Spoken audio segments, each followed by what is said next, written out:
Assalamualaikum warahmatullahi wabarakatuh. Halo semuanya, jumpa kembali dengan saya, Kang Restu. Apa kabar kalian semua? Semoga kalian selalu sehat, baik, dan tentunya dimudahkan segala urusannya oleh Tuhan Yang Maha Esa.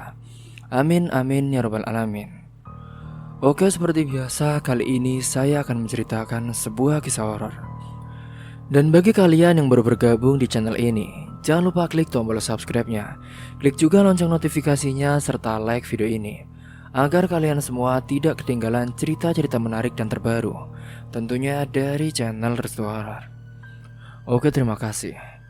Dan langsung saja tanpa berlama-lama lagi. Bagaimana kisahnya? Ini dia ceritanya.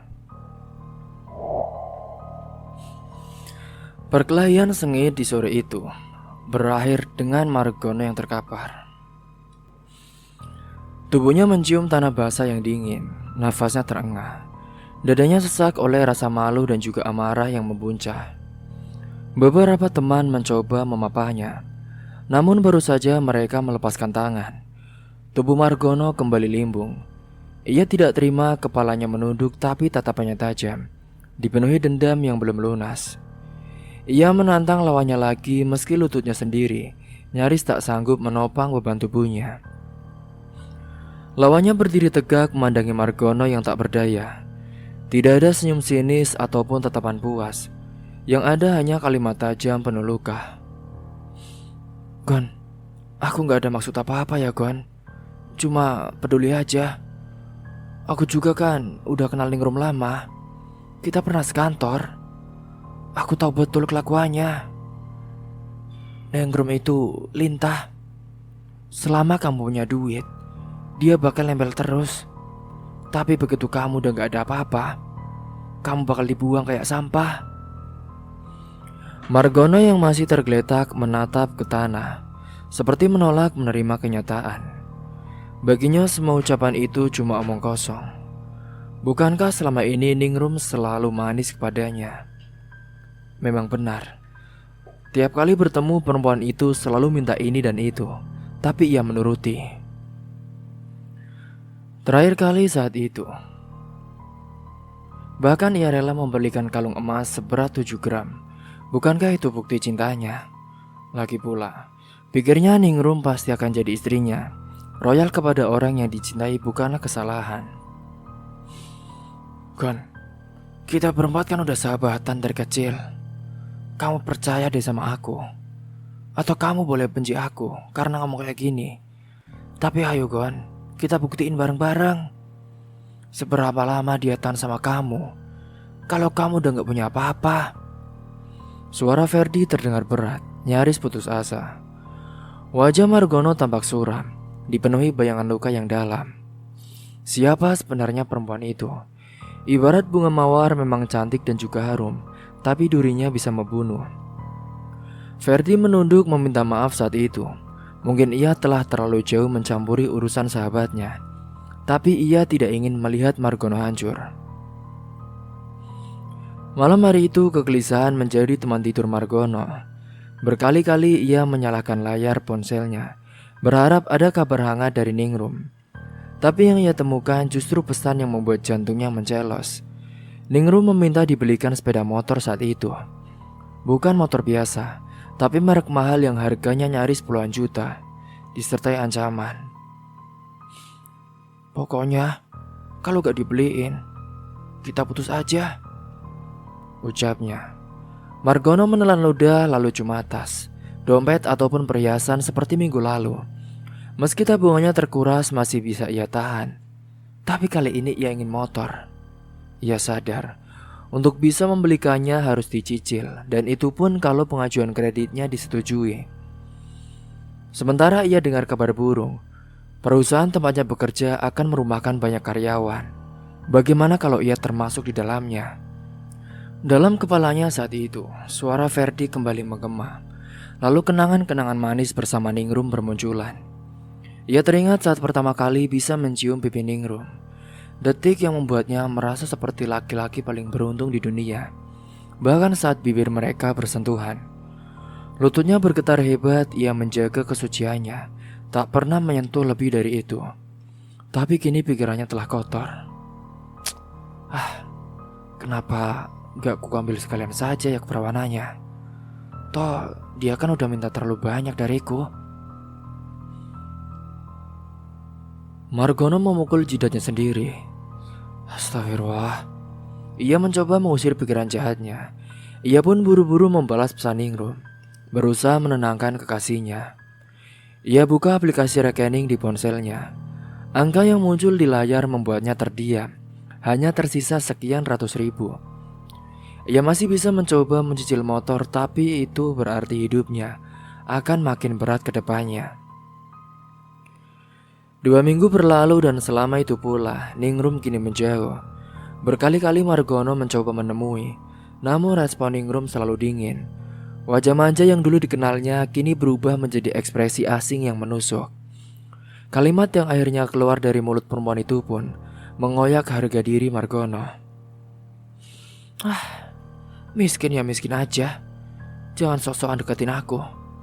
Gak sudi ya, aku punya cowok kere kayak kamu. Margono menahan nafas, bibirnya bergetar menahan amarah. Bahkan ia tidak bisa menjawab. Tak tahu harus berkata apa, dan saat Ningrum mengusirnya begitu saja, ia masih berharap, masih ingin meraih kembali hati perempuan itu. Tapi kini semua harapan runtuh saat Ningrum meludah ke wajahnya. Cuy, tak sudi aku lihat kamu. Dasar kere. Cairan hinaan itu mengalir perlahan di pipinya.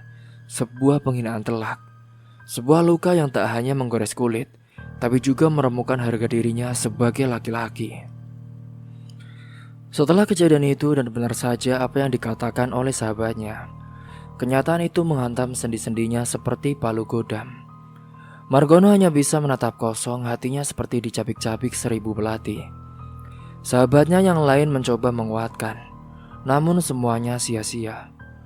Margono jatuh bukan hanya karena cinta, tapi karena harga dirinya diinjak-injak oleh perempuan yang pernah ia anggap sebagai belahan jiwa. Ia menjerit, meraung, berteriak sekeras-kerasnya. Dasar bajingan, akan kubunuh dia. Aku tusuk perutnya. Ucapnya dengan mata melotot merah. Wajahnya memerah, dadanya naik turun, nafasnya memburu tak karuan. Ketiga sahabatnya panik mencoba menenangkan. Namun Margono seperti kesetanan. Mereka pun akhirnya mundur, membiarkannya menghamburkan amarah dalam tangis. Tangis laki-laki sesuatu yang jarang terlihat, terlebih di depan umum. Tapi Margono sudah tak peduli. Harga dirinya telah hancur, cintanya dilecehkan, hatinya dihianati, dan air matanya tumpah deras, bercampur dengan tanah dan debu di bawahnya. Menangis mungkin terlihat lemah, tapi bagi Margono itu lebih baik daripada membiarkan dendam menggerogoti jiwanya. Namun rasa kecewa tak semudah itu sirna. Jarak rumah pun terasa terlalu dekat untuk menenangkan pikirannya yang kacau. Angin sore itu tak sanggup menyejukkan bara yang membakar hatinya. Dan saat kabar itu sampai ke telinganya, saat orang-orang mulai membicarakan Ningrum, dadanya kembali bergemuruh. Di lingkungan tempat tinggalnya, Ningrum dikenal sebagai gadis rupawan, ibarat bunga desa yang wangi dan juga menawan. Tapi dari balik kecantikannya, tersembunyi duri yang bisa melukai siapa saja yang terlalu dekat. Banyak lelaki yang pernah jatuh karena pesonanya, dan kini Margono adalah korban selanjutnya. Ia tak percaya kabar itu, maka ia pun datangi sendiri rumah Ningrum. Ia ingin membuktikan dengan mata kepalanya sendiri, ingin menepis keraguan yang menyayat pikirannya. Dan benar saja saat itu, sebuah mobil Fortuner hitam terparkir angkuh di halaman rumah Ningrum. Kendaraan mewah itu menjawab semua pertanyaan yang bergelantungan di benaknya. Ternyata saat itu, permintaan Ningrum soal sepeda motor hanya alibi, alasan untuk menguras sisa tabungannya. Ia hanya perantara untuk Ningrum mencari lelaki yang lebih mapan. Mungkin lelaki itu pelanggan salon tempat Ningrum bekerja. Mungkin juga sudah lama mereka menjalin hubungan. Dan Margono dengan segala ketulusannya hanya dimanfaatkan. Kini ia dibuang seperti ampas kopi yang tak lagi berguna.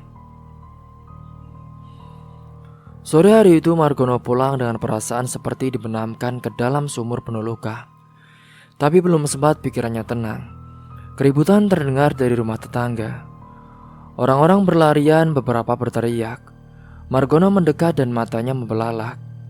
Rumah Ningrum porak-poranda. Ada perempuan lain yang mengamuk, melayangkan pukulan dan juga tendangan ke arah Ningrum. Beberapa mengenai tubuhnya yang ringkih. Suasana kacau, suara cacian bersahutan.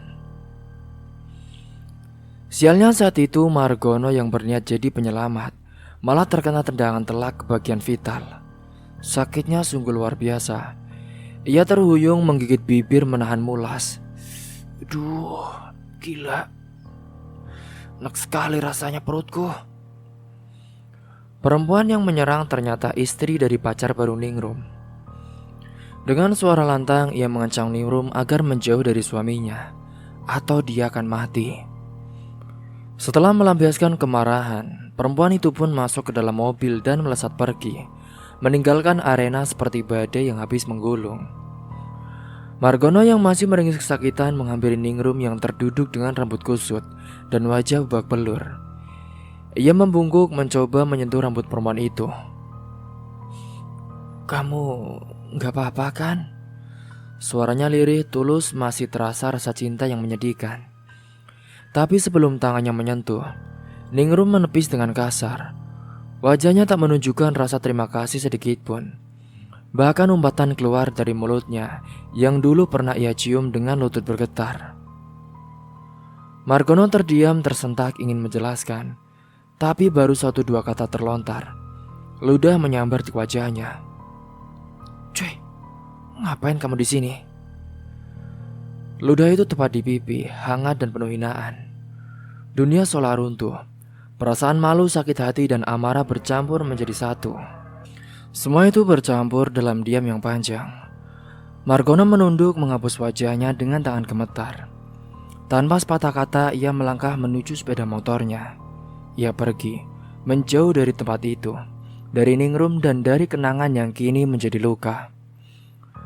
Perjalanan pulang terasa seperti ribuan kilometer. Perih di tubuhnya belum seberapa dibandingkan luka yang menganga di hatinya. Dan andai kedua orang tuanya masih hidup, mereka pasti akan menangis melihat bagaimana anaknya dipermainkan, dipermalukan, dan dibuang seperti sampah oleh perempuan yang pernah ia cinta sepenuh hati. Kini tidak ada lagi yang Ningrum takuti. Bahkan adiknya sendiri yang baru kemarin sore lulus kuliah tak lagi dianggap penghalang. Beruntung bagi sang adik, ia diterima bekerja di luar kota. Jarak itu menyelamatkan dirinya dari percikan api yang sewaktu-waktu bisa meledak menjadi perang saudara jika terlalu sering berhadapan langsung dengan Ningrum. Singkat cerita, saat itu di malam hari ketika jam dinding berdetak pelan, jarumnya sudah menunjuk pukul 1 dini hari ketika Ningrum pulang diantar oleh pacarnya. Entah pacar yang keberapa, langkahnya gontai, mabuk berat, sedan biru metalik yang mengantarnya segera pergi, meninggalkan suara knalpot yang dingin dan juga menusuk. Tak sampai 10 menit kemudian, dua sosok misterius tiba.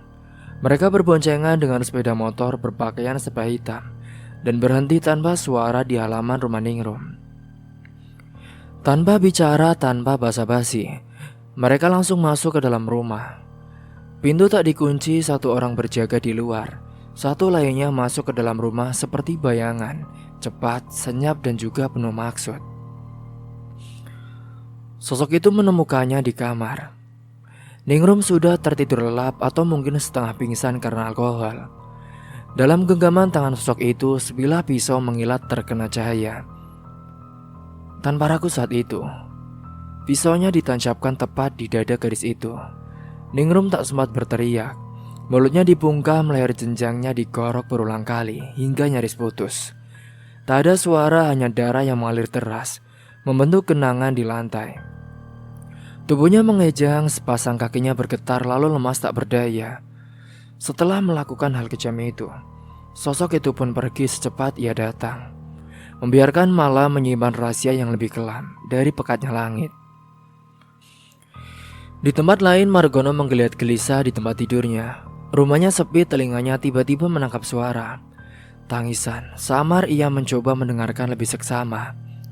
Tangis itu datang dari luar jendela, lalu berpindah ke arah kamar adiknya. Tangisan itu timbul tenggelam seperti di bawah angin. Margono bangkit dari tempat tidur. Ia membuka pintu kamar adiknya dengan hati-hati.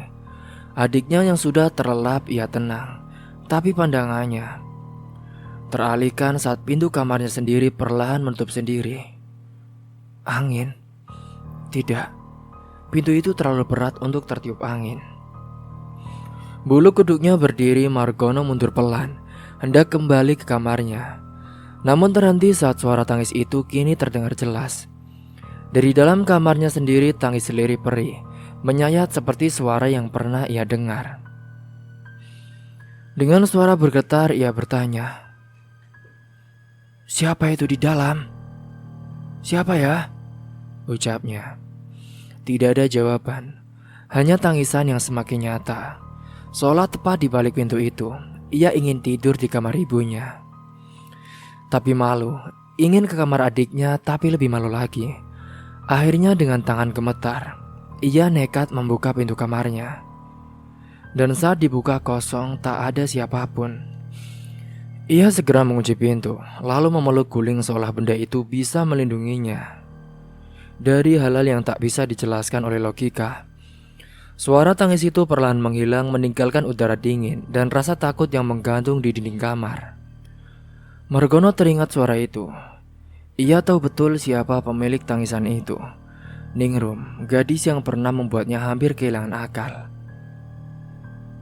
Kini ia benar-benar tak menyadari bahwa Ningrum sudah meninggal dunia dan arwahnya gentayangan. Tragis karena hingga sekarang polisi belum bisa menemukan siapa pelakunya. Tapi kenapa harus dia yang dihantui? Toh hubungannya dengan Ningrum telah lama usai. Ia melirik layar ponselnya, tak lama lagi akan masuk waktu dini hari. Sunyi merayap di sekeliling rumah, teman-teman di kampungnya pun enggan berjaga di pos ronda. Mereka kini mengaku melihat sesosok perempuan berdiri mematung di depan rumah Ningrum. Semua tahu Ningrum sudah mati. Seiring waktu berjalan, singkatnya saat itu, ketika di malam hari terdengar suara tetesan air dari kamar mandi. Tapi Margono hanya mengabaikannya. Keran itu memang sudah soak sejak lama. Namun malam ini detak airnya terasa seperti bisikan pelan dari dunia yang tak terlihat. Suara tetesan air itu kemudian berhenti. Suasana pun kembali hening saat itu. Hanya suara jam dinding yang tetap setia menemani malam, yang mulai menjelma menjadi sunyi yang mencekam. Margono yang berusaha memejamkan mata mencoba menenangkan pikirannya. Namun, tiba-tiba terdengar jeritan dari kamar adiknya. Bukan hanya jeritan biasa, tapi disertai panggilan panik akan namanya. Dengan jantung berdegup kencang, tubuh gemetar, Margono meloncat dari kasur. Ia berlari menuju kamar adiknya. Membuka pintu dengan kasar, namun yang ia lihat justru membuatnya membeku di tempat. Adiknya tertidur pulas, tenang seolah tak terjadi apa-apa. Tak ada tanda-tanda kepanikan atau ketakutan seperti yang ia dengar sebelumnya. Ia mengusap wajahnya, berusaha meyakinkan bahwa ia tidak berhalusinasi. Tapi suara itu tadi sangat jelas, tidak mungkin ia salah dengar. Merasa ada yang tidak beres, ia pun menutup pintu dengan perlahan. Namun dalam hatinya mulai tumbuh rasa curiga. Jangan-jangan adiknya ini sedang mengerjainya. Dengan perlahan ia pun kembali membuka pintu kamar itu. Lagi-lagi adiknya masih tertidur dengan pulas. Margono menatap lekat-lekat wajah adiknya, berharap menemukan tanda-tanda keanehan. Namun nihil. Ia menghela nafas berat mencoba menenangkan dirinya. Suara apa ya? Namun saat itu, tiba-tiba suara tetesan air kembali terdengar. Kali ini disertai suara deburan lembut seperti ada yang mandi di kamar mandi. Biur. Siapa ya? Kok ada yang mandi sih? Ia melirik ke arah kamar ibunya yang juga telah terlelap. Ia ingin memeriksa tapi nyalinya ciut. Maka ia memilih kembali ke kamarnya, berlindung di balik selimut berharap semuanya akan segera berakhir. Namun sialnya saat itu suara tetesan air itu kini terdengar sangat dekat. Terlalu dekat seolah-olah berasal dari dalam kamarnya sendiri. Ia bisa merasakan tetesannya mengenai kasur, menimbulkan rasa dingin yang meresap perlahan ke dalam kain. Dengan perasaan takut bercampur penasaran, ia membuka selimut yang menutupi wajahnya. Seketika itu pula ia terpekik tertahan. Kasurnya basah oleh cairan merah kental, bukan air tapi itu darah. Ia menatap langit-langit kamar mencari-cari sumber tetesan itu, tapi tidak ada bekas bocor, tidak ada kerusakan pada plafon. Lalu dari mana darah itu berasal? Kok bisa ada darah sih? Ini dari mana ya? Tubuhnya mulai gemetar. Dalam kepanikan ia kembali menatap kasurnya, lalu mendengar suara perempuan dari sudut kamarnya. Suara itu lembut namun mengandung kesedihan yang dalam. Di sini, Mas. Di sini. Margono menoleh pelan ke arah suara itu. Dan detik berikutnya, tubuhnya seperti kehilangan seluruh tenaga. Di sana bersandar di dinding berdiri sosok Ningrum. Tubuhnya berlumuran darah, matanya menatap dengan pandangan kosong yang sangat mengerikan. Darah mengalir deras dari lehernya yang menganga, nyaris putus. Penampakan itu hanya berlangsung sekejap, namun cukup untuk membuat jantung Margono serasa copot. Sosok itu pun lenyap begitu saja, hanya meninggalkan suara tangis lirih. Suara tangisan yang menghantui setiap sudut kamar Margono. Suara tangis yang begitu pilu menyenyat hati, menggema sampai Margono tidak sanggup lagi menahan beban di kepalanya. Ia pun tumbang saat itu. Keesokan harinya pikirannya masih kalut. Ia duduk termangu mencoba menyusun kembali kejadian yang begitu mengerikan semalam. Tapi pikirannya hanya dipenuhi oleh pertanyaan dan ketakutan. Ia bahkan tidak yakin apakah yang ia alami nyata atau hanya mimpi buruk. Namun rasa takut itu semakin menjadi-jadi ketika pesan-pesan dari teman-temannya mulai berdatangan. Banyak yang bertanya saat itu, "Gon, kamu sadar gak sih?" Awalnya ia hanya membaca pesan itu tanpa membalas, mengira mereka hanya bercanda. Sampai akhirnya ia membaca satu pesan yang membuat tubuhnya membeku. "Barusan Ningrum bonceng kamu loh." Tangannya gemetar saat membaca kalimat itu. Ningrum. Nama itu seperti kutukan. Ia memang belum sepenuhnya bisa memaafkan gadis itu. Luka lama belum sembuh, tapi Ningrum kan sudah mati, sudah terpisah oleh dunia. Lalu siapa yang memboncengnya? Apakah arwahnya yang belum tenang karena mati dengan cara tragis? Tapi bukan Margono yang membunuhnya. Seharusnya bukan dia yang dihantui. Lalu kenapa bayangan Ningrum terus menghantuinya? Kenapa wajah itu kembali muncul dengan darah mengalir, dengan mata penuh dendam? Seiring berjalannya waktu pun, polisi belum juga berhasil menangkap pelakunya. Sudah hampir sepekan berlalu dan kasus itu masih gelap. Tapi yang lebih gelap adalah perasaan Margono. Sekalipun ia tidak bersalah, Ningrum datang menuntut sesuatu. Entah apa, entah mengapa. Pikiran itu belum sempat ia selesaikan. Dan saat pintu kamarnya yang tertutup perlahan terbuka sendiri, angin dingin masuk menyusup lewat celah. Dan bersamaan dengan itu suara tangis yang kemarin kembali terdengar. Kali ini lebih dekat. Kali ini seperti berasal dari balik tubuhnya sendiri. Dan malam itu pun kembali menganga, menelan logika yang sangat tak masuk akal. Seiring berjalannya waktu saat itu, singkatnya Margono yang didera ketakutan setengah mati berniat keluar untuk tidur bersama ibunya. Namun hati itu langsung terhenti ketika pintu kamarnya menutup dengan sendirinya. Setelah kejadian mengerikan dan juga kasus-kasus yang diterima dan tahui oleh teman-temannya, Margono kini semakin ketakutan oleh teror itu. Saat di kamarnya bunyi derit pelan diiringi hentakan angin. Dingin membuat bulu kuduknya kembali berdiri. Ia buru-buru meraih gagang pintu dan mencoba membukanya. Ia putar, ia dorong. Ia tarik tapi sia-sia. Pintu itu terkunci rapat seolah menolak dibuka. Meski ia paksa dengan sekuat tenaga, nafasnya memburu, tubuhnya gemetar.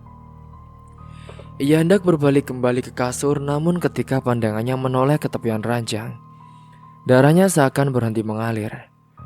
Di sana duduk seorang perempuan, rambutnya panjang, tergerai acak-acakan menutupi hampir seluruh wajahnya. Tubuhnya lunglai tertunduk sambil menangis terseduh-seduh. Suara tangisannya terdengar parau dan juga memilukan, seperti berasal dari tenggorokan yang rusak. Margono tidak bisa bergerak seolah kakinya ini membatu, tubuhnya beku. Duh, itu suara apa ya? Mana tubuhku gak bisa digerakin lagi. Perempuan itu terus menangis di sana, tidak bergeming, tidak berpindah. Margono bisa melihat dengan samar bagaimana tubuh perempuan itu bergetar dengan pelan. Tangisnya menyayat-nyayat. Barulah setelah beberapa menit berlalu, sosok itu pun mulai bergelak. Ia perlahan berdiri. Margono nyaris terjatuh saat perempuan itu menegakkan tubuhnya, lalu mengangkat wajah. Rambutnya tersingkap sedikit dan di lehernya tampak sebuah luka besar menganga, dalam, menjijikan, mengalirkan darah pekat yang menetes membasahi lantai. Margono langsung terkencing di celana. Ia ingin berteriak, ingin lari, ingin menghilang, namun mulutnya terkunci rapat dan tubuhnya tak kuasa digerakkan. Sosok itu masih berdiri di sana, menatapnya dengan mata kosong, hitam dan juga mengerikan. Lalu tiba-tiba ia menghilang. Hilang begitu saja, lenyap dari pandangan. Tapi suara tangis itu tidak ikut menghilang. Suara itu masih terdengar menggema di dalam kamar. Margono yang baru hendak mengatur nafas ketika ia merasakan sesuatu memeluk tubuhnya dari belakang. Itu apa ya? Hah? Ini tangan siapa? Kok ada yang memeluk aku? Tiba-tiba ada sebuah pelukan dingin. Dingin seperti mayat. Dingin yang menusuk hingga ke tulang. Jantungnya nyaris meledak ketika sebuah suara berbisik pelan di telinganya. Bisikan itu tidak asing. Bisikan yang terdengar lembut namun mengandung luka yang dalam.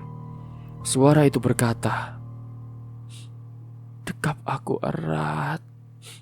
Di sini dingin sekali." Apa? Tidak. Margono pun pingsan seketika saat itu. Keesokan harinya, kampung tempat tinggal Margono kini menjadi heboh. Bukan karena pembagian sembako ataupun hajatan besar, tapi karena penangkapan dua orang pemuda yang ternyata dia adalah pelaku pembunuhan terhadap Ningrum. Kabar itu pun menyebar cepat, menyalakan kemarahan dan juga keterkejutan warga. Salah satu pelaku adalah lelaki yang pernah dekat dengan Ningrum. Lelaki itu merasa sakit hati karena ternyata dirinya hanya dijadikan permainan. Maka dengan dendam membara, ia menyuruh kawannya menjadi eksekutor, menyudahi hidup Ningrum dengan kejam. Kini satu persoalan telah terjawab. Margono tahu sekarang siapa yang membunuh Ningrum. Tapi meski pelaku sudah ditangkap, gangguan itu tak kunjung berhenti. Sosok Ningrum masih datang menemui Margono. Tangisan itu masih terdengar. Bayangan perempuan itu masih menampakkan diri di sudut kamar. Bahkan meski Margono telah beberapa kali datang nyekar ke makamnya, suara dan sosok itu tetap saja datang menghantui. Dan sore hari itu ketika senja menelan cahaya, Margono membuka WhatsApp-nya. Sebuah pesan masuk. Pengirimnya adalah Nina, adik dari Ningrum. Detak jantung Margono pun langsung melonjak. Ada firasat buruk, ada sesuatu yang sangat tidak beres saat itu. Loh, tumben banget sih. Nina WA aku. Ada apa ya? Ternyata saat itu Nina, ia ingin dijemput. Singkatnya saat itu pada sore itu juga, Margono pun menjemput Nina di stasiun. Langit mendung menggelayut rendah. Angin bertiup pelan membawa bau tanah basah dan juga debu kereta. Margono berdiri di antara kerumunan penjemput lainnya.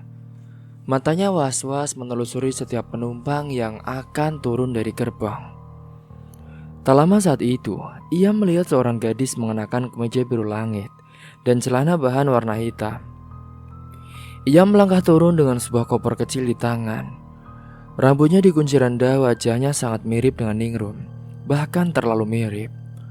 Margono melambaikan tangan, dan Nina membalasnya dengan senyum tipis, serta lambaian yang nyaris ragu.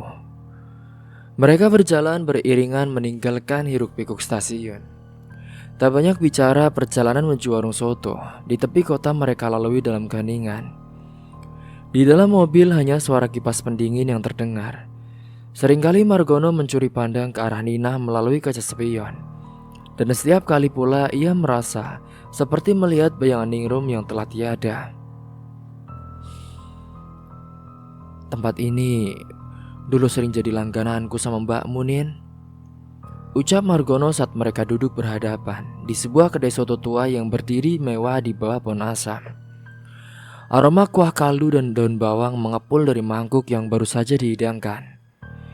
Nina hanya membalas dengan senyum. Ia tak membalas kata-kata Margono saat itu. Ada sesuatu yang canggung di wajahnya. Sebuah tekanan tak terlihat. Saat itu, beban dari sesuatu yang belum ia lepaskan. Margono tidak menekan. Ia tahu jika Nina datang sejauh ini, maka pasti ada alasan yang besar. Mereka menyantap soto dalam diam. Sendok beradu dengan mangkuk, suara hirupan pelan, dan sesekali derit kursi kayu yang bergeser. Margono merasa udara di sekeliling mereka semakin berat, seperti menghisap energi dari tubuhnya yang perlahan-lahan. Di luar kedai, hari mulai gelap, awan mengumpal dengan pekat, dan kilatan petir menyambar di kejauhan. Setelah menyeka bibirnya dengan tisu, Nina menatap Margono dalam-dalam. Ada kilatan gugup di matanya, namun juga tekad yang kuat. Mas, jadi sebenarnya aku pulang ke sini bukan hanya karena kangen rumah, Mas. Katanya dengan pelan, hampir seperti bisikan. Ini semua ada hubungannya dengan Ningrum. Margono mengernyit, lalu meletakkan sendoknya. Hatinya mencelo seolah ada firasat buruk yang kembali merayap. Aku sering mimpiin dia tiap malam, dan mimpinya selalu sama. Ningrum duduk di pojok kamar, Mas, menatapku. Kadang dia menangis, kadang dia hanya diam. Tapi selalu dia bilang satu hal. Dia bilang aku harus kembali, bahwa ada yang belum selesai. Margono menelan ludah, suasana kedai terasa semakin sunyi. Meski pengunjung masih ramai, ia seakan hanya mendengar suara Nina dan degup jantungnya sendiri yang mengguncang. Jadi, waktu sebelum meninggal, Mbak Ning sempat ngasih tahu aku, Mas, sebuah buku harian. Dia kasih aku lihat. Dia bilang, kalau aku kenapa-napa, kamu tahu harus kemana. Jadi aku baru berani buka buku itu setelah dia dikubur, Mas. Dan di dalamnya ada catatan tentang seorang yang selalu dia curigai, tentang suara-suara, tentang bayangan yang mengikuti, dan juga tentang seseorang yang terus mendatanginya, Mas, bahkan dalam mimpi. Margono mengerutkan dahi, suara Nina bergetar. Dan semuanya mengarah satu orang, Mas, yaitu kamu. Margono tersentak. Tangannya gemetar, tak sadar menumpahkan sedikit kuah soto ke meja. Ia menatap Nina tak percaya. Mulutnya terbuka namun tak ada kata yang keluar. Mas, aku tahu kamu bukan pelaku pembunuhan itu.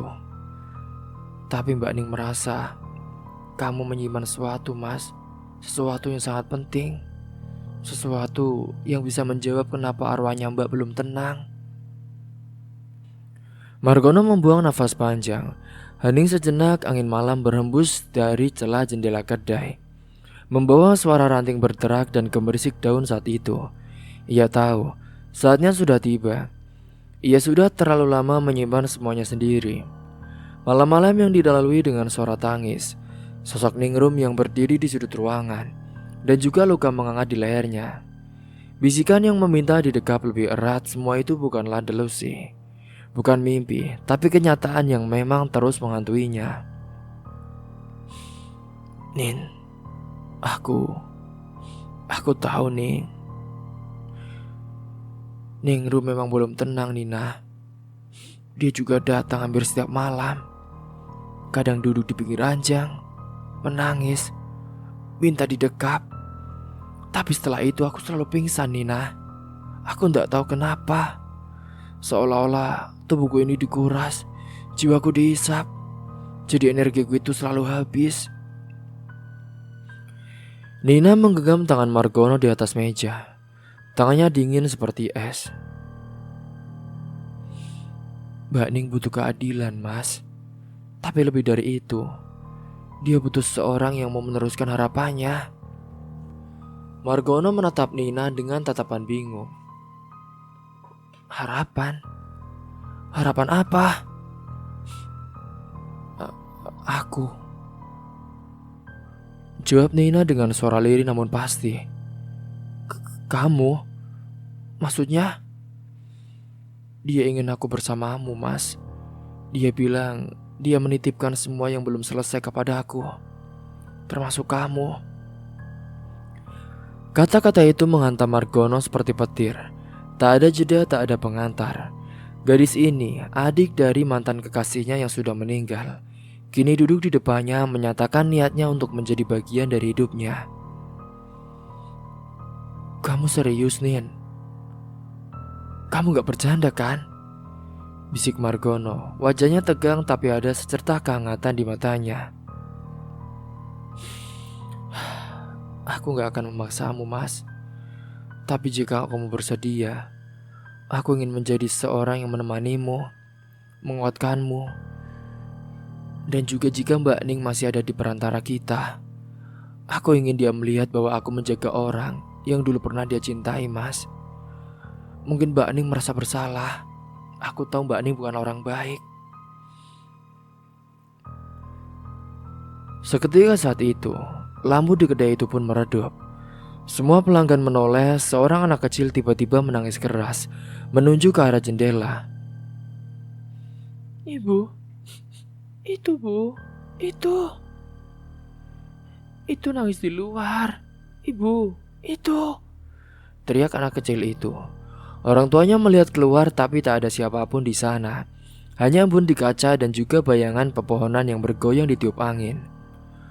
Margono langsung berdiri, jantungnya berdetak keras. Ia tahu Ningrum ada di sana. Ia bisa merasakannya saat itu. Margono lalu menunduk pada Nina. Nina, baiklah. Aku bersedia. Tapi kita harus meminta restu dari ibuku dan juga dari Ningrum, kakakmu. Mereka saling berpandangan di antara kekelaman malam dan juga suara petir yang menggulung. Mereka melempar senyum samar, bukan senyum kebahagiaan, tapi senyum dari dua orang yang bersiap menembus kabut masa lalu.